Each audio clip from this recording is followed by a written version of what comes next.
Hi guys, welcome back sa akin channel, Vincent How To. Today pala guys ay mag-rent ako ng U-Haul kasi magtatapon ako ng mattress saka ng box sa basurahan. So sa rentahan ng U-Haul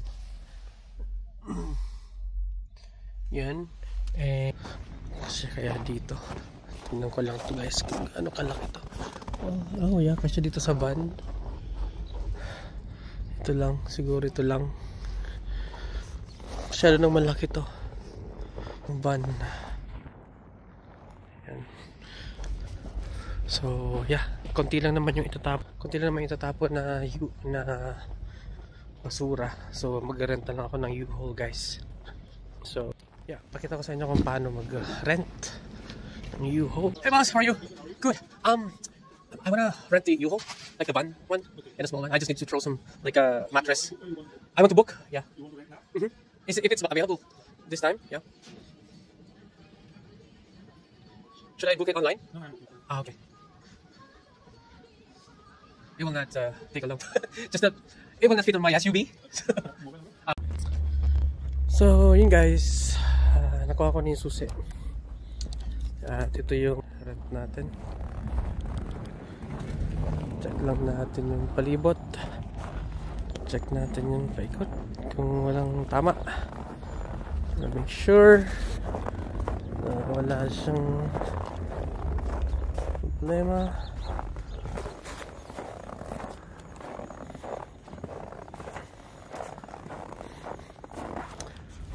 Okay.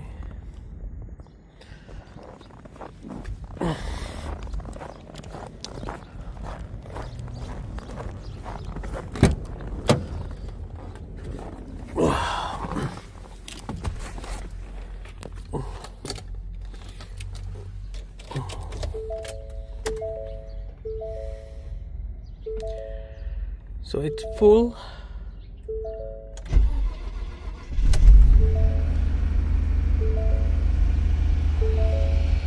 Full siya guys. Okay, full. So ano man ang nagamit natin dyan, ibabalik na lang. Okay. Puno ng snow ang windshield. Painitin muna natin.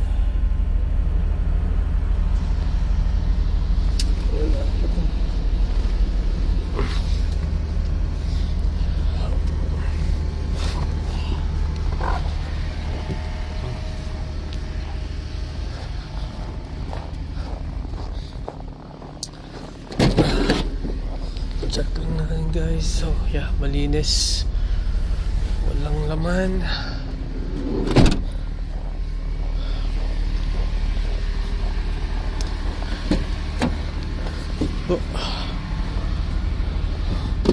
Wala lang siyang scraper ng windshield.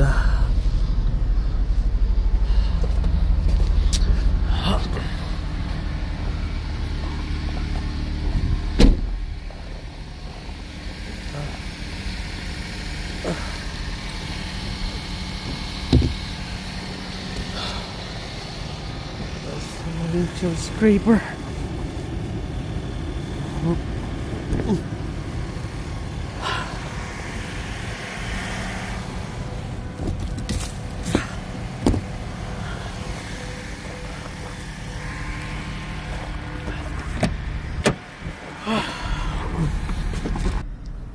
Wala akong scraper ng windshield guys. Wala rin tong sasakyan na to ng scraper.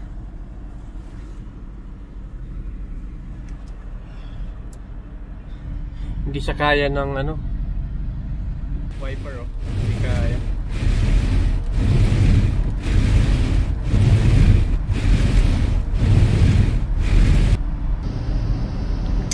So yun guys, 76.6 kilometers. So yun yung before. Okay, medyo lumilinaw na yung windshield natin guys. Pwede nang i-drive to. So yun pala guys, dapat nyo i-check muna yung mga mileage nyo kasi nga kasali sa babayaran eh. 1995 yung renta per hour. Yun lang, $63 plus gas. So alis na tayo.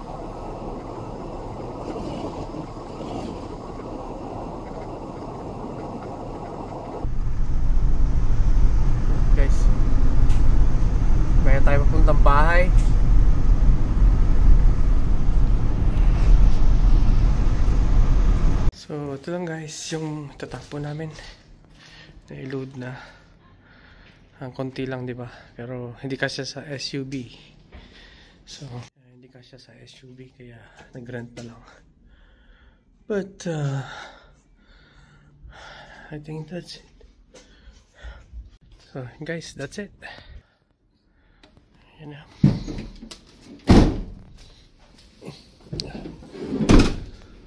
Punta tayo sa dump site.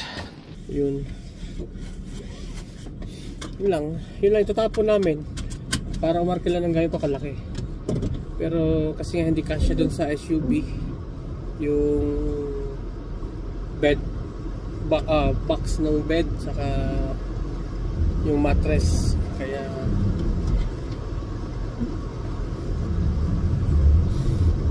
guys kung mag-rent kayo ng U-Haul, pwede nyo i-book online, then nandun lahat ng option, ilang oras, anong klaseng sasakyan yung kailangan nyo. Meron silang pickup truck, merong van katulad nito, merong mas bigger van na pang 1 bedroom apartment.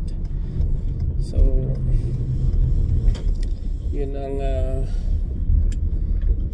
mga options. Yun guys, papunta na tayo dun sa dumping sa landfill. Kasi nga field ko na ngayong gagawin kasi nga next week malamig na naman yung weekend. Kaya kailangan ko nang itapon to ngayon. Medyo maganda yung panahon ngayon, hindi ganun sobrang lamig. Pero yun, maaraw. Yun guys, see you there. Kita ko sa inyo kung saan sinatapon.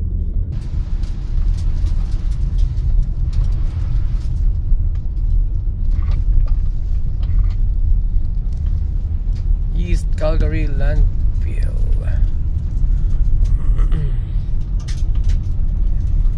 So yun guys, malapit na. So yun guys, dito tayo sa loob.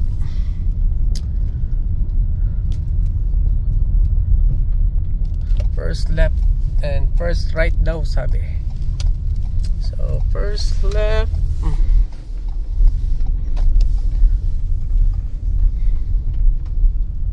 and maybe that one. First right. So yun guys, dito na tayo. Tapos na tayo.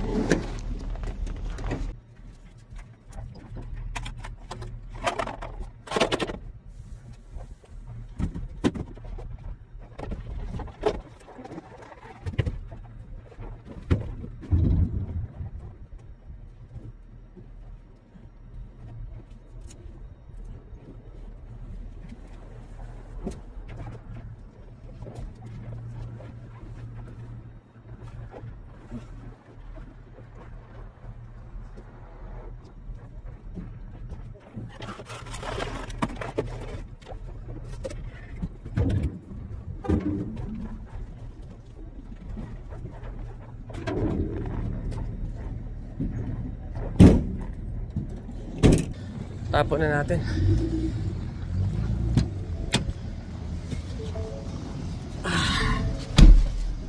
Alright. Okay, so tayo dito guys. So dito guys naman, ito yung pa-exit na kanina hindi ko napakita yung pagpasok ko.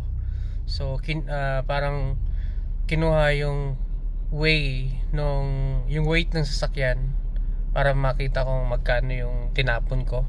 Ngayon naman dito sa palabas titinan ulit kung magkano yung ilan yung nabawas para doon ako sisingilin. So let's see guys kung magkano sisingilin sa atin dito. Yeah, malamig pa rin. So tingnan natin kung magkano guys. Yun nagbabayad na yung isa doon. Nagbabayad siya.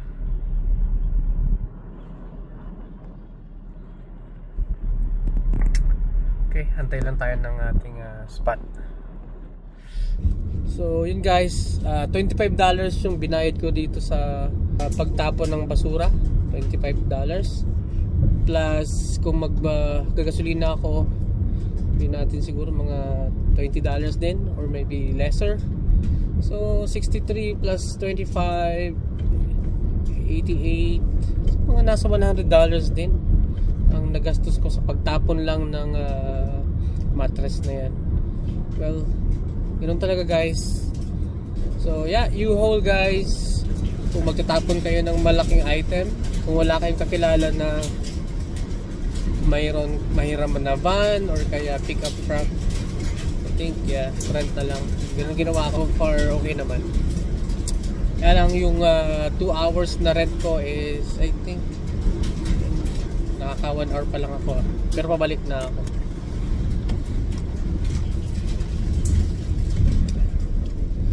Okay guys, so balik na tayo dun sa pagbabalikan ko nitong sasauli ko tong U-Haul na to.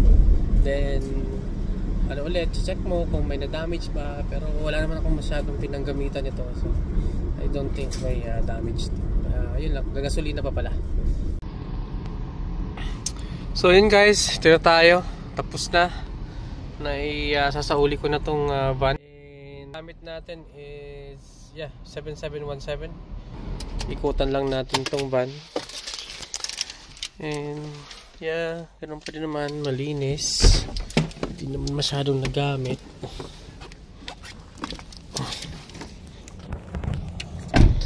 So okay. Okay naman, walang bet. Ano pa rin? So ulit natin.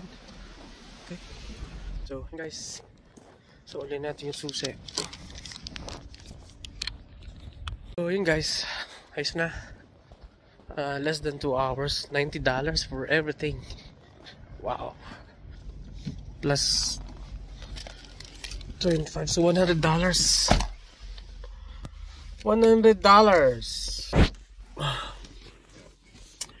So yun guys, kung gusto nyo mag-rent ng U-Haul, it's up to you. Sa 2 hours and 41 kilometers yung nagamit ko, and nagdagdag kasi ako ng $16 para sa insurance just in case,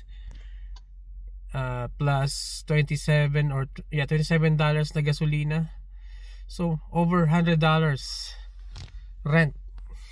Oh my goodness, mahal. So next time pag-isipan muna kung mag-rent ng U-Haul. Yeah, parang hindi worth it. Dapat kung mag-rent ka, dapat marami kang laman talaga na itatapon or i-deliver. Alright? So once again guys, Vincent How To, thank you for watching. Just giving you an idea how to rent a U-Haul sa anumang gamit nyo. At yeah, kung magkano ba ang magagastos. Alright? Thank you so much for watching guys. Bye bye. Till next time.